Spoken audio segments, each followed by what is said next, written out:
Partnership business होता क्या है? पार्टनरशिप बिजनेस वो बिजनेस है जहां पर दो से ज्यादा लोग मिलकर, दो या दो से ज्यादा लोग आपस में मिलकर कैपिटल कंट्रीब्यूट करते हैं और एक कॉमन मोटिव के साथ बिजनेस स्टार्ट करते हैं। किस लिए? बिजनेस के जो भी रिटर्न्स होंगे, जो प्रॉफिट या रिवॉर्ड्स होंगे, उसको आपस में शेयर करने के लिए। और अगर बाई चांस लॉस हो जाता है तो वो लोग सब मिलकर क्या करेंगे? आपस में शेयर करेंगे, बेयर करेंगे। तो जब दो या दो से ज्यादा लोग आपस में मिलकर कैपिटल कंट्रीब्यूट करते हैं और एक बिजनेस स्टार्ट करते हैं, बिजनेस के रिस्क एंड रिवॉर्ड को आपस में शेयर करते हैं। रिस्क एंड रिवॉर्ड मतलब या प्रॉफिट हो या लॉस, दोनों में से कुछ भी हो, वो सारे लोग मिलकर क्या करते हैं? शेयर करते हैं। तो इस तरह के फॉर्मेट को हम लोग बोलते हैं पार्टनरशिप बिजनेस। मतलब इस तरह के बिजनेस स्ट्रक्चर को क्या नाम दिया जाता है? Partnership business. कोई भी पार्टनरशिप बिजनेस जब स्टार्ट होता है तो सारे पार्टनर्स आपस में बिजनेस स्टार्ट करने के पहले कुछ टर्म्स एंड कंडीशन डिसाइड करते हैं। इन सारे टर्म्स एंड कंडीशंस को क्या किया जाता है? एक डॉक्यूमेंट में रिकॉर्ड कर लिया जाता है, नोट कर लिया जाता है, और इसे हम लोग नाम देते हैं पार्टनरशिप डीड। तो पार्टनरशिप डीड क्या है? ये बेसिकली एक अग्रीमेंट होता है जो सारे पार्टनर्स आपस में बनाते हैं। इस अग्रीमेंट में क्या लिखा होता है? पार्टनरशिप बिजनेस से रिलेटेड जितने भी टर्म्स एंड कंडीशंस है, ये सारे के सारे इस अग्रीमेंट में लिखे होते हैं। इसे बोलते हैं पार्टनरशिप डीड। पार्टनरशिप बिजनेस को गवर्न करने के लिए हमारे कंट्री में एक एक्ट है, इंडियन पार्टनरशिप एक्ट 1932। इस एक्ट के हिसाब से अगर देखा जाए तो पार्टनरशिप डीड बनाना मैंडेटरी नहीं है। It's not mandatory by law, but it is recommendatory, it is advisable to make partnership deed. क्योंकि अगर पार्टनर्स के बीच में किसी भी तरह का कोई म्यूचुअल डिस्प्यूट होता है तो कोई भी पार्टनर लीगल एक्शन तभी ले सकता है in the court of law only if they are having partnership deed.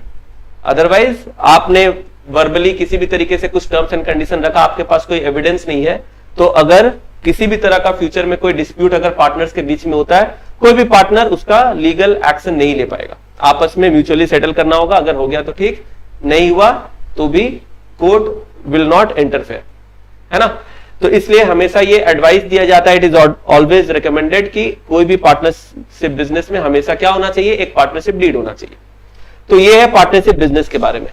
हम लोग इस चैप्टर में क्या पढ़ने वाले हैं? अपना जो चैप्टर है फंडामेंटल्स ऑफ पार्टनरशिप। इस चैप्टर में हम लोग पढ़ते हैं कि किसी भी पार्टनरशिप बिजनेस में प्रॉफिट को किस तरीके से डिस्ट्रीब्यूट किया जाता है पार्टनर्स के बीच में।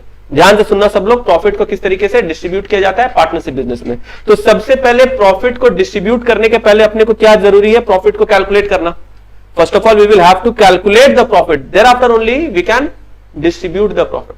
तो प्रॉफिट कैलकुलेट कैसे करते हैं ये हमें क्लास 12 में नहीं पढ़ाना, नहीं सीखना है, क्योंकि हमने ऑलरेडी क्लास 11 में सीख लिया। तो पिछले साल क्लास 11 में हमने फाइनल अकाउंट नाम का चैप्टर पढ़ा था, और फाइनल अकाउंट वाले चैप्टर में हमने सीखा था ट्रेडिंग अकाउंट और प्रॉफिट एंड लॉस अकाउंट बनाना। तो ट्रेडिंग और प्रॉफिट एंड लॉस अकाउंट में हमने क्या सीखा था? किस तरीके से बिजनेस का नेट प्रॉफिट कैलकुलेट किया जाता है, यानी कि बिजनेस में जो भी प्रॉफिट हो रहा है वो हम लोग कैसे कैलकुलेट करते हैं with the help of making profit and loss account. We have already studied in the previous class. तो अपने को वापस से यहां पर सीखने का जरूरत नहीं है। पर जो प्रॉफिट होता था उसे हम लोग पार्टनर्स में कैसे बांटेंगे?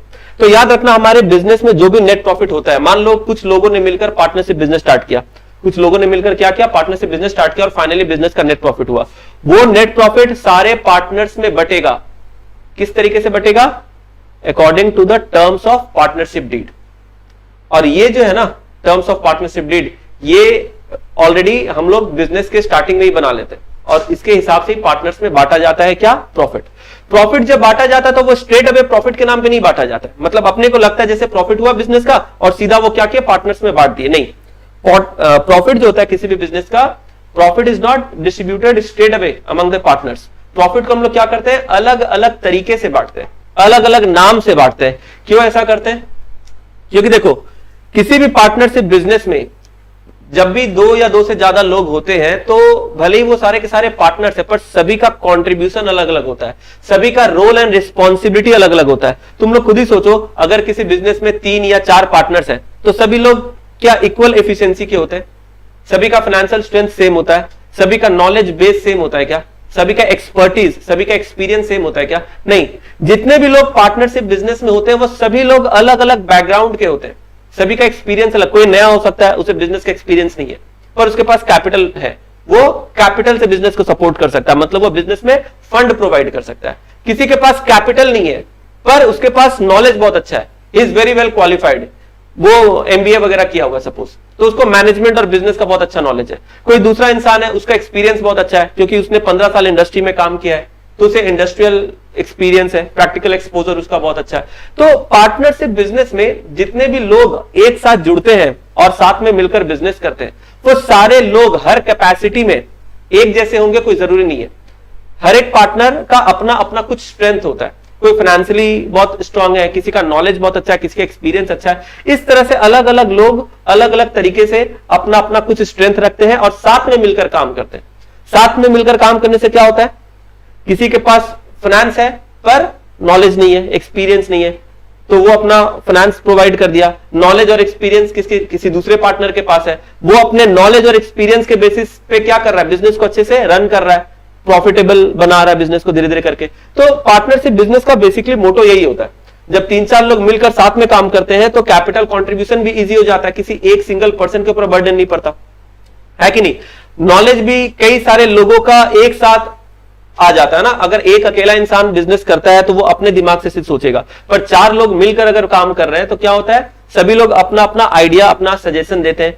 कुछ लोग के पास बहुत ही अच्छा नॉलेज होता है, बहुत अच्छा एक्सपीरियंस होता है, उसे हर एक चीज का प्रोज एंड कॉन्स पता होता है, तो एक डिस्कशन के साथ एक प्रॉपर डिसीजन लिया जा सकता है। तो इस तरीके से हर एक पार्टनर का क्या होता है, अपना अपना कुछ ना कुछ क्वालिटीज होता है, और इसलिए हर एक पार्टनर अपने अपने हिसाब से अपना अपना कुछ ना कुछ डिमांड रखते हैं। कोई पार्टनर ऐसा है जो कैपिटल ज्यादा कंट्रीब्यूट करता है, तो वो क्या चाहेगा, वो ये चाहेगा कि मुझे अपने कैपिटल के ऊपर इंटरेस्ट मिले। कोई ऐसा पार्टनर है वो ज्यादा टाइम डिवोट करता है बिजनेस में, दिन रात वो काम करता है, तो वो क्या चाहेगा, वो मुझे सैलरी मिले, मतलब क्योंकि वो ज्यादा टाइम डिवोट कर रहा है तो वो चाहेगा कि मुझे बिजनेस में मैं जो टाइम डिवोट कर रहा हूं उसके लिए मुझे एक फिक्स सैलरी मिले हर महीने। इसी तरीके से कोई बहुत ज्यादा फील्ड वर्क कर रहा है, मार्केटिंग या रिसर्च का काम कर रहा है, वो क्या चाहेगा कि सेल्स या टर्नओवर के ऊपर मुझे कमीशन मिले। तो अलग अलग तरीके से अलग अलग पार्टनर्स क्या करते हैं, बिजनेस में काम करते हैं। तो ऐसा नहीं है कि अगर किसी पार्टनरशिप बिजनेस में 2 या 3 पार्टनर है, 4 पार्टनर है, तो सभी लोग एकदम एक जैसे होंगे। सभी लोग अगर एक जैसे होते तब तो फिर कोई चक्कर ही नहीं होता, सभी लोग बिजनेस का जो भी प्रॉफिट हुआ सब में 1:1 करके बांट देते। समझ में आ रहा ना, 1:1 करके बांटने का मतलब क्या होता है, हमारे बिजनेस में मान लो 3 पार्टनर है, हमारे बिजनेस का जो भी प्रॉफिट हुआ हमने इक्वली तीनों में बांट दिया। अगर बिजनेस का प्रॉफिट इक्वली तीनों में बढ़ता है, बिजनेस का प्रॉफिट अगर इक्वली सारे पार्टनर में बढ़ता है, इसका मतलब कहीं ना कहीं ऐसा होता है कि सारे पार्टनर्स हर तरीके से इक्वली काम कर रहे हैं, सभी का कंट्रीब्यूशन सेम है। लेकिन ऐसा प्रैक्टिकली होता है क्या, हर एक पार्टनर क्या हर रिस्पेक्ट में सेम होते हैं क्या, हर कोई हर रिस्पेक्ट में सेम नहीं होता है ना। तो इसलिए कभी भी प्रॉफिट को एकदम से स्ट्रेट अवे इक्वली नहीं बांटा जाता। कैसे बांटा जाता है, अलग अलग पार्टनर्स के खुद के डिमांड के हिसाब से। देखो जो ज्यादा कैपिटल दे रहा है उसका डेफिनेटली ये डिमांड रहेगा कि मुझे कैपिटल पे इंटरेस्ट मिलना चाहिए, क्योंकि वो कैपिटल वो किसी दूसरे जगह इन्वेस्ट करता तो वो डेफिनेटली कुछ एक्स्ट्रा इनकम उस कैपिटल अमाउंट के ऊपर करता, पर वो पैसा उसने बिजनेस में लगा दिया तो बिजनेस से भी वो एक मिनिमम रिटर्न तो जरूर चाहेगा ना। समझ में आ रहा है कि मैं दूसरी जगह लगाता तो मुझे 10% रिटर्न होता, एटलीस्ट अगर मैंने बिजनेस में लगाया तो मुझे मिनिमम 10% इंटरेस्ट के नाम पे मिल जाए। तो इसलिए जैसे कोई partner interest on capital demand किया, इसी तरीके से कोई दूसरा बोलेगा मैं दिन भर 10 घंटे काम करता हूं, ये 10 घंटे मैं किसी दूसरे कंपनी दूसरे ऑर्गेनाइजेशन में काम करता तो मुझे 20-25,000 मिनिमम सैलरी मिलती। मैं यहां पर अपने बिजनेस में काम कर रहा हूं तो कम से कम मुझे भी इतना सैलरी चाहिए। इस तरीके से सभी का अलग अलग टर्म्स एंड कंडीशन होता है, सभी का अलग अलग डिमांड होता है, और इसलिए बिजनेस का जो भी प्रॉफिट होता है उसे स्ट्रेट अवे हम लोग शेयर ऑफ प्रॉफिट बोल के नहीं बांटते। हम लोग प्रॉफिट को क्या करते हैं, अलग अलग तरीके से अलग अलग नाम से बांटते हैं, अलग अलग तरीके से अलग अलग नाम से बांटते हैं। यानी कि नेट प्रॉफिट जो हमारे बिजनेस का आता है प्रॉफिट एंड लॉस अकाउंट से, उस नेट प्रॉफिट को हम लोग सारे पार्टनर्स में क्या करते हैं, डिस्ट्रीब्यूट करते हैं। इंटरेस्ट ऑन कैपिटल के नाम से, सैलरी के नाम से, कमीशन के नाम से, इस तरीके से बांटते हैं, स्ट्रेट अवे नहीं बांटते। अब यहां पर समझने वाली चीज है दो इंपॉर्टेंट फ्रेज है जो हम लोग को यहां पर समझना है। एक को बोलते हैं चार्ज अगेंस्ट प्रॉफिट और एक को बोलते हैं एप्रोप्रिएशन ऑफ प्रॉफिट। ये बहुत ही इंपॉर्टेंट है क्योंकि इसके वजह से कई बार बच्चों को यहां पर प्रॉब्लम होता है। चार्ज अगेंस्ट प्रॉफिट का मतलब होता है, सिंपल वर्ड्स में अगर समझो तो चार्ज अगेंस्ट प्रॉफिट का मतलब होता है बिजनेस के खर्चे, एक्सपेंसेस। चार्ज अगेंस्ट प्रॉफिट का मतलब क्या हो गया? एक्सपेंसेस। दूसरे वर्ड्स में अगर मैं बोलूं तो वो सारे आइटम जो पीएल में हम लोग डेबिट करते हैं, वो सारे आइटम जो पीएल में हम लोग डेबिट करते हैं, जिसके वजह से हमारे बिजनेस का प्रॉफिट डिक्रीज होता है। बिजनेस में प्रॉफिट हो या लॉस हो, इससे कोई मतलब नहीं है, ये एक्सपेंसेस हमें बियर करने ही पड़ेंगे। समझ में आ रहा है? जैसे मान लो हमने हमारे ऑफिस के स्टाफ को हमें सैलरी देना है, तो अगर हमारे ऑफिस के स्टाफ को हमें सैलरी देना है, तो क्या ये जो सैलरी का पेमेंट है, does it depend on the profit of the business? No, irrespective of the profit of the business, you will have to pay salary because you have hired your staff. You are bound and committed to pay salary to them.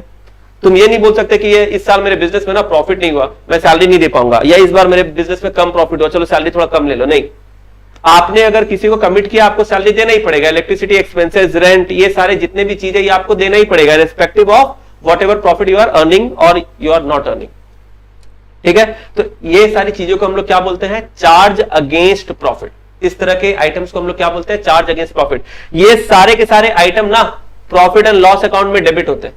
कहां debit होते हैं? याद रखना, profit and loss account में। और कोई भी expense जब प्रॉफिट एंड लॉस अकाउंट में डेबिट होगा तो उसका कॉन्सिक्वेंस क्या होगा? नेट प्रॉफिट डिक्रीज होगा।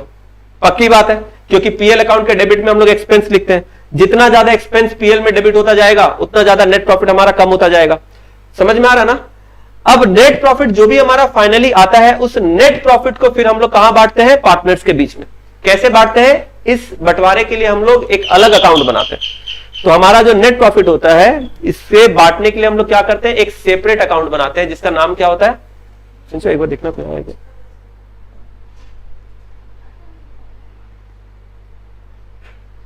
ठीक है, तो जो क्या बोल रहे थे?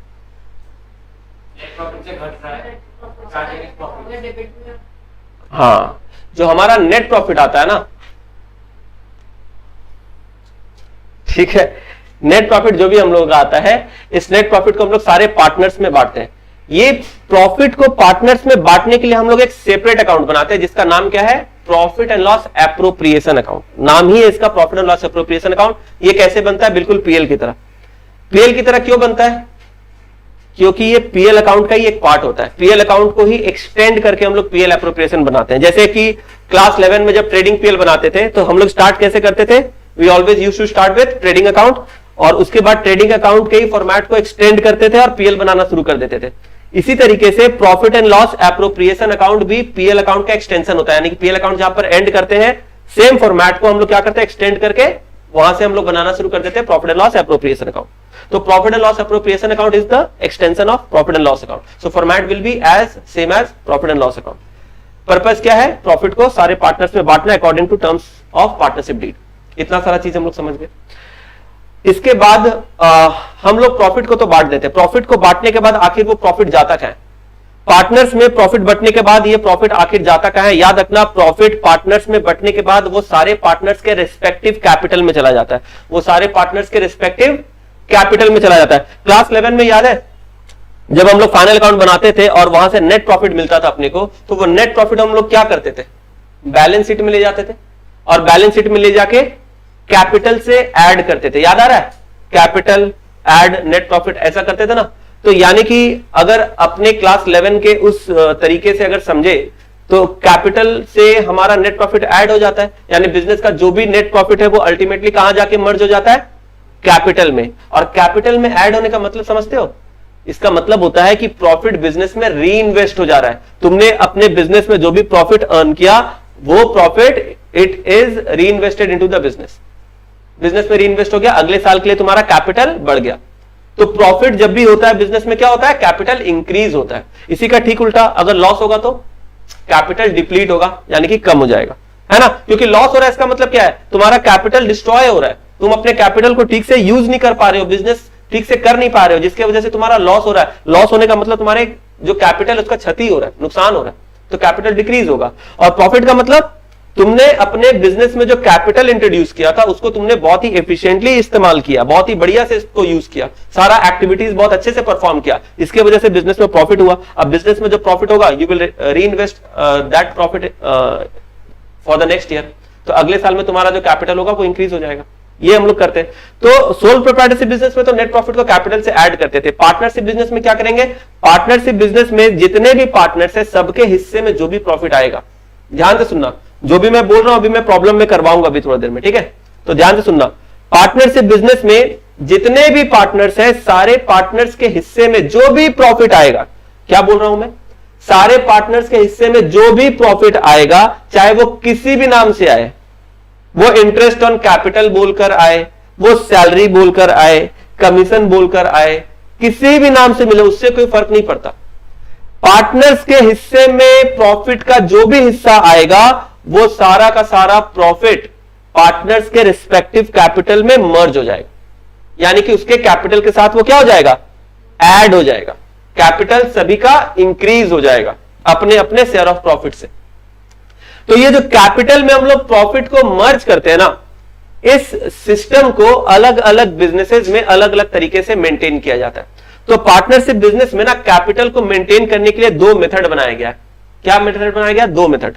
पहले का नाम है फिक्स्ड कैपिटल मेथड, क्या बोलते हैं, फिक्स्ड कैपिटल मेथड। दूसरे को क्या बोलते हैं, फ्लक्चुएटिंग कैपिटल मेथड। ठीक है, क्या डिफरेंस होता है फिक्स्ड कैपिटल और फ्लक्चुएटिंग कैपिटल में। देखो फिक्स्ड कैपिटल मेथड ना एकदम सिंपल बात करता है। फिक्स्ड कैपिटल मेथड क्या बोलता है, बोलता है देखिए, एक कैपिटल वो है जो आप अपने घर से लेकर आए थे। जब बिजनेस स्टार्ट हुआ था तो पार्टनर्स अपने घर से, अपने पर्सनल सोर्स से कुछ कैपिटल कंट्रीब्यूट किए थे। सारे के सारे पार्टनर्स ने अपने पर्सनल सोर्स से कुछ ना कुछ कंट्रीब्यूट किया था।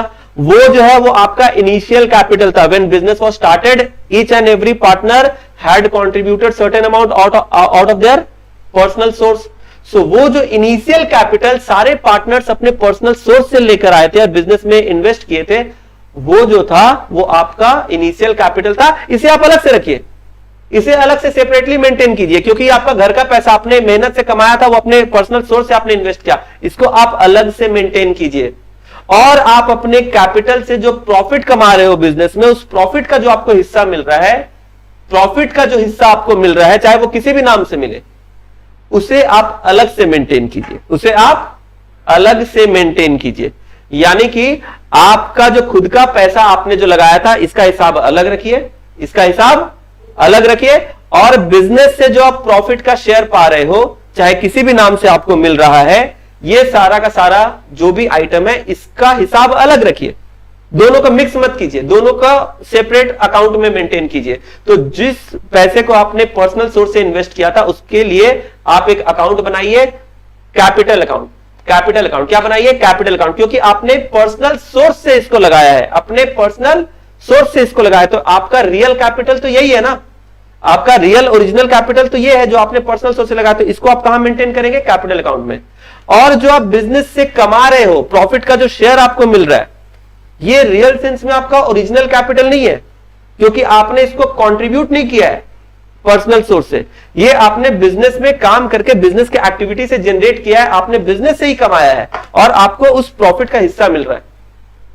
तो जो भी शेयर ऑफ प्रॉफिट आपको मिल रहा है या एप्रोप्रिएशन ऑफ प्रॉफिट जो भी आपको मिल रहा है, क्या मिल रहा है, एप्रोप्रिएशन ऑफ प्रॉफिट या शेयर ऑफ प्रॉफिट, बात एक ही है। तो बिजनेस से कमाया हुआ जो प्रॉफिट है, उसका जो भी शेयर आपको मिलता है, इसे आप एक अलग अकाउंट में मेंटेन कीजिए, जिसका नाम है current account. Current account, current account का मतलब, करंट का मतलब समझते हो, करंट का मतलब, करंट का मतलब होता है ना जो फ्रीक्वेंटली चेंज होता है। हम लोग एसेट्स में भी बैलेंस शीट में पढ़ते हैं फिक्स्ड एसेट और करंट एसेट। तो करंट एसेट्स जो है उसका नाम करंट क्यों है, क्यों इसे करंट एसेट बोलते, पता है? राइट, करंट एसेट्स का मतलब होता है ना कि जिसका वैल्यू, जिसका अमाउंट फ्रीक्वेंट बेसिस पे, रेगुलर बेसिस पे, डे टू डे बेसिस पे अपने बिजनेस के नॉर्मल कोर्स ऑफ एक्टिविटी की वजह से क्या होता है, चेंज होता रहता है, बदलता रहता है। आज कुछ है, कल कुछ और। फिक्स्ड एसेट का मतलब क्या होता है, वो सारे एसेट जिसका अमाउंट, जिसका वैल्यू फ्रीक्वेंटली चेंज नहीं होगा। ऐसा नहीं कि कभी चेंज नहीं होगा, चेंज वो भी होता है, पर डे टू डे बेसिस पे, रेगुलर बेसिस पे चेंज नहीं होगा, फ्रीक्वेंट बेसिस पे चेंज नहीं होगा। समझ में आया? तो उसको बोलते हैं फिक्स्ड एसेट, क्योंकि फिक्स्ड एसेट तो हम लोग रेगुलर परचेज सेल करते नहीं है ना। तो इसलिए फिक्स्ड एसेट का जो वैल्यू होता है वो लंबे समय तक एक जैसा रहता है।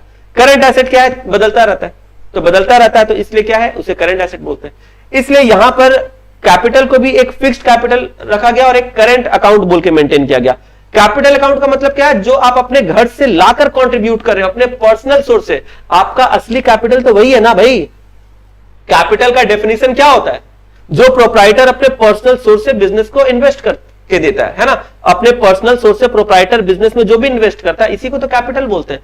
तो जो पार्टनर्स ने अपने पर्सनल सोर्स से बिजनेस में लगाया, वो कैपिटल है, आपका ओरिजिनल कैपिटल। उसको अलग से मेंटेन करो। और बाकी आप बिजनेस से जो कमा रहे हो, ये आपका कैपिटल एग्जैक्टली नहीं है, क्योंकि ये बिजनेस से ही कमाया है आपने, और बिजनेस का ही कमाई का हिस्सा आपको मिला है, शेयर ऑफ प्रॉफिट आपको मिला है। तो ये आपका एक्चुअली में कैपिटल नहीं है। तो इसको कैपिटल के साथ मर्ज मत करो, इसे अलग से मेंटेन करो करंट अकाउंट में। और ये हर साल, क्योंकि ये करंट अकाउंट है, ये क्या है? Current account. तो ये ईयर बाय ईयर चेंज होता रहेगा, क्योंकि हर साल प्रॉफिट होगा, हर साल उसका हिस्सा आपको मिलेगा। वो हिस्सा क्या होगा?